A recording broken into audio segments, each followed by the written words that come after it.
The world's borders and nations may seem permanent, but history tells a different story. Nations rise, fall, and vanish, leaving only ruins, memories, and redrawn maps. Today we journey through the stories of countries that once thrived but have disappeared from the modern atlas. Some were lost to war, others dissolved peacefully, and some were absorbed by larger powers. Each vanished nation is a reminder of the impermanence of human constructs. My name is Albert, and welcome to Unknown Facts. Our journey begins with Prussia, a name once synonymous with power and discipline in Europe. Prussia's origins trace back to the Teutonic Knights and the Margraviate of Brandenburg, eventually forged into a formidable kingdom by the Hohenzollern dynasty.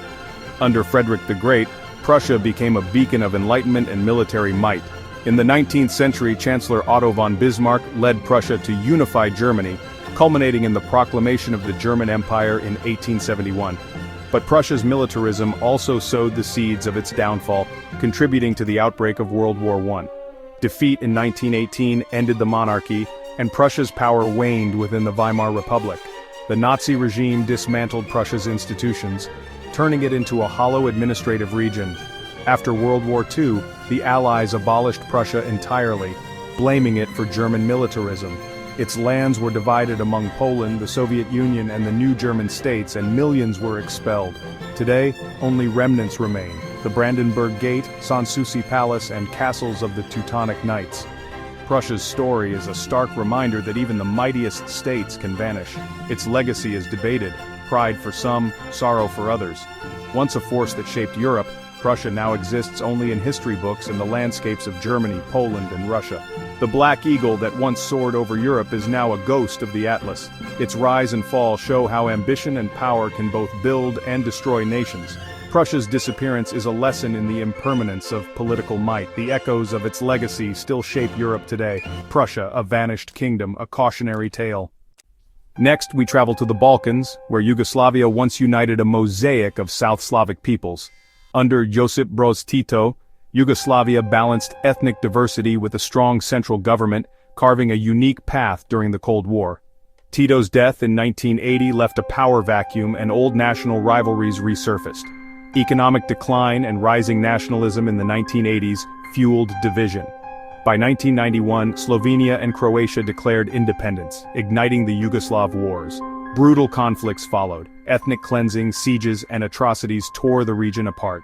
The dream of unity collapsed into violence and hatred. By the mid-1990s, Yugoslavia had splintered into new nations: Slovenia, Croatia, Bosnia and Herzegovina, and Macedonia. Serbia and Montenegro lingered as a rump state, but even that union dissolved by 2006. Kosovo's 2008 declaration of independence remains disputed. 7 countries now stand where Yugoslavia once was. For some, Yugoslavia is a lost era of peace. For others, it was an artificial construct doomed to fail. The scars of war remain visible in the land and its people. Yugoslavia's story is a warning about the dangers of unchecked nationalism. It shows how fragile multi-ethnic states can be. The violent breakup left a legacy of division and pain, yet it also offers lessons for the future of diverse societies. The ghosts of Yugoslavia still haunt the Balkans. Its history is a tragic reminder of what can be lost. Not all dissolutions are violent. Czechoslovakia's story is one of peaceful separation. Formed after World War I, it united Czechs and Slovaks in a democratic republic. Despite early prosperity, it faced threats from Nazi Germany and later Soviet domination. The Prague Spring of 1968 was crushed, but hope returned with the Velvet Revolution in 1989. Democracy was restored, but old questions about Czech and Slovak relations resurfaced. Slovaks sought greater autonomy. Czechs pushed for rapid reforms. Political leaders couldn't agree on the country's future. Rather than risk conflict, they chose a peaceful split: the Velvet Divorce. On January 1, 1993, Czechoslovakia became 2 nations: the Czech Republic and Slovakia.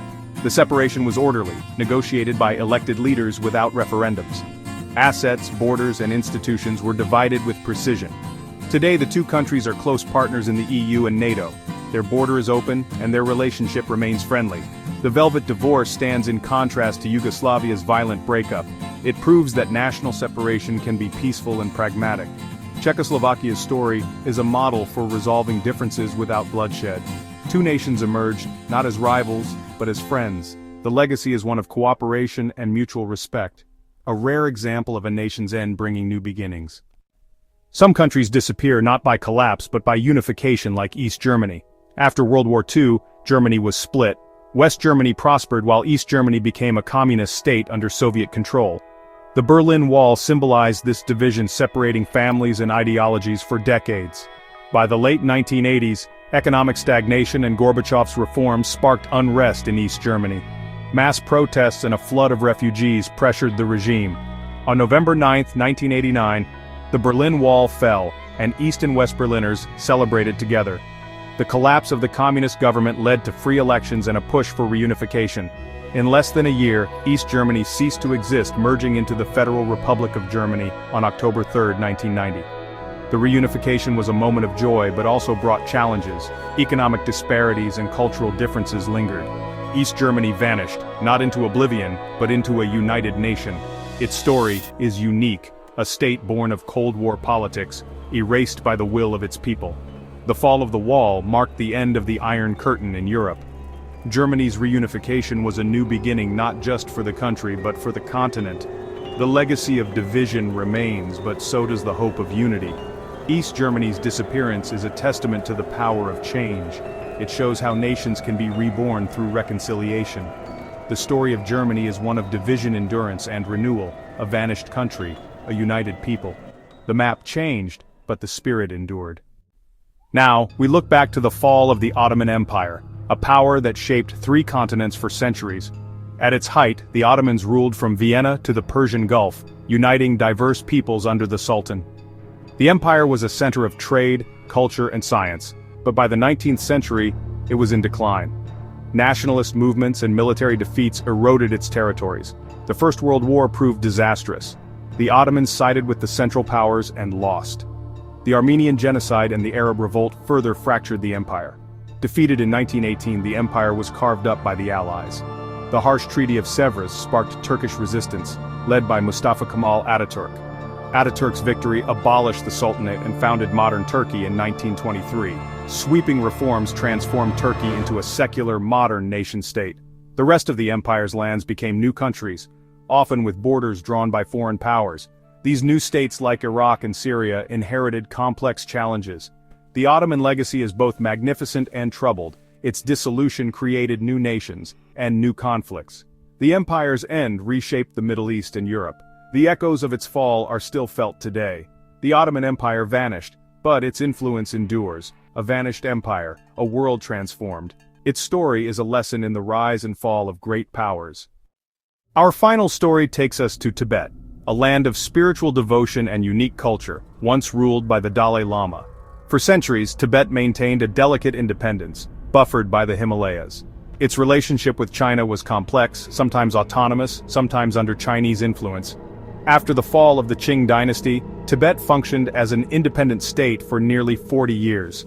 This autonomy ended when Communist China invaded in 1950, claiming Tibet as part of its territory. The Tibetan army was quickly defeated, and the 17-point agreement formalized Chinese control. Promises of autonomy faded as Chinese reforms and migration eroded Tibetan traditions. In 1959, a major uprising was brutally suppressed. The Dalai Lama fled to India, marking the end of Tibetan self-rule.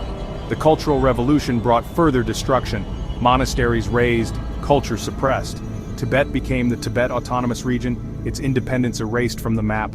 Today, China touts economic development, while Tibetans in exile accuse Beijing of cultural genocide. The fate of Tibet remains deeply contested and emotional. Its story is one of lost sovereignty and enduring identity. The land of snows survives as a memory for its people in exile. Tibet's disappearance is a symbol of the struggle for cultural survival. Its legacy endures in the hearts of those who remember, a vanished nation, a living spirit. From Prussia to Tibet, these vanished nations reveal the ever-changing nature of our world. Their stories remind us that borders and identities are never truly fixed. The dissolution of empires, the breakup of states, and the reunification of nations all leave lasting legacies. Understanding this impermanence gives us perspective on our own time. The nations we know today are just chapters in a larger story. Thank you for joining us on this journey through the countries that time forgot. Subscribe to Unknown Facts for more stories that challenge how we see our world.